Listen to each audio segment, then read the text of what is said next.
s'ils nous ont convoqués c'est d'abord sunu dëkk yi am na lu leen intéressé ensuite il y a l'affaire des migrants aussi loolu kenn mënu ko occulter parce que loolu promesse de campagne la boo xam ne Trump aussi commencé na ko exécuter te tamit bu jàppee gars yi il faut mu am point de chute parce que derrière aussi bëggul peut-être ñu critiquer ko comme quoi dañuy jàpp nit ñi di leen yóbbu dans des conditions comme ci comme ça là loolu lay préparer aussi certainement des gens ont été identifiés des nationalités ont été parce que même ci discussion yi sax dem nañ ba ne sax yenn dëkk yi nañu pare pour accueillir même des gens qui ne sont pas de leur nationalité donc xam nga kon ñoom li tax ñu indi ñu ñoom c'est très clair dans leur tête maintenant nag il appartient aux 5 pays ñoom ñu waxtaan seen biir pour xool aussi en termes de retombées aussi mais ñoom lan lañ ci am je pense que loolu et puis c'est ce que l'actuel régime loolu en tout cas loolu la ñu théorisé woon partenariat bu ñuy dem day nekk gagnant-gagnant je pense que ça c'est le début du commencement comme président Diomaye demul États-Unis c'est à l'initiative des Américains ñoom ñoo ko convoqué mais je pense que voilà il faut mettre en avant les intérêts du Sénégal man noonu laa ko gisee d'autant plus que xaw na ko jeter fleur tuuti sax moom parce que il trouve que c'est un président jeune résilient et tout mais au-delà de ça loolu yëpp il y a quelque chose qui se cache derrière il veut des choses au Sénégal loolu mooy dëgg gi te tamit xam nga position Sénégal moom ak États-Unis moom daanaka géej gi rek la waaw moo tax le Sénégal intéresse au premier plan aussi les États-Unis parce que aussi c'est une question même de sécurité waaw parce que mun nga jóge fii ci géej gi ngay jaar yegg États-Unis donc je pense que man daal voyage bi jàpp naa ne dañ ñoo convoqué parce que am na lu ñu soxla suñu réew yi dañ ñoo convoqué parce que il y a des migrants parce que j'ai même vu un texte où le nombre migrants yi ñu téye déjà parce que am na ñoo xam ne déjà dañ leen répertorier leen ba pare pour maintenant on espère que le président avant mu fay jógee dina négocier ba ñu bañ a laal sénégalais yi parce que aussi loolu c'est important. Très bien. Parce que sénégalais bu nekk États-Unis aussi xam nañ impact bi mu am ci famille am. Très bien. C'est très important donc personne ne souhaite que nit ki nekk États-Unis commencer am teraangam après ñu koy andiwaat fii quoi donc fii ñi fi ne rek ñi fi ne rek waaw gisaguñu yoon bi waaw yow boo demee fee nag ba gis yoon bi ba commencer dimbali sa famille. Très bien. Vraiment on te souhaite pas que tu reviennes ici. Tu reviennes au Sénégal. Merci beaucoup. On nous signale que actuellement Badara Gadiaga est en train d'être auditionné par les enquêteurs ci beneen dossier boo xamante ne itam lànk na ngir tontu ñi nga xamante ne ñoom ñoo di enquêteurs yi daanaka dinañ ci ñëwaat ci ni mu gën a yaatoo alors daañu àddu nag ci ab daje boo xamante ne nag ngir jëmmal li nga xamante ne ñoo di LGBTQ yi la du samay kaddu yi nga xamante ne jukkee na ci Guy Marius Sagna député di alerté waaye itam Abdou Gueye Xurum Xaax moom itam yéy na yàbbi ci parce que itam mu ngay sensibiliser donte itam nee na ëllëg ak jàmm danañu dem ca ndaje boobee noonu bu fekkee kaddu yooyu nga xamante ne yëkkati na ko ñu teewlu ko ci et puis revenir ci plateau bi. salaamaaleykum tout le monde ñi ngi wax ak ñëpp ci information boo xam dañ ko jot bu ñu bett ñun ñëpp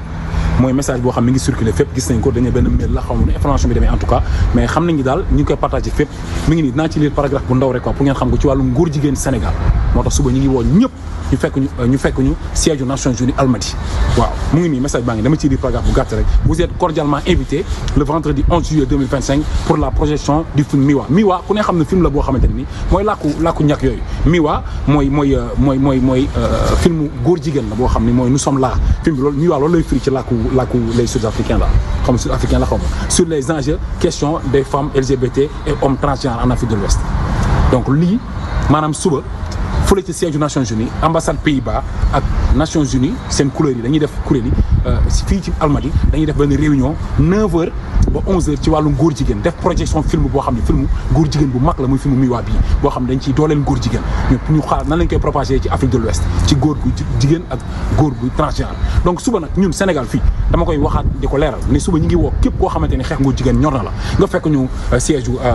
Nations Unies fële ci Almadies 9h ñu ngi foofu taxaw dañ fa lakk drapeau LGBT dañ wan état du Sénégal ne ñu ngi toujours taxaw du ñu bàyyi benn autorité wala kenn koo xam ne multinationale nga wala benn puissance étrangère nga ñuy imposer phénomène bi nga xamante ne Afrique da ko sànni bannir ko non à l'homosexualité rappel à l'ordre vous donne rendez-vous demain inchallah 11h ngeen 9h ngeen fekk ñu fële ci siège bi jërë ngeen jëf.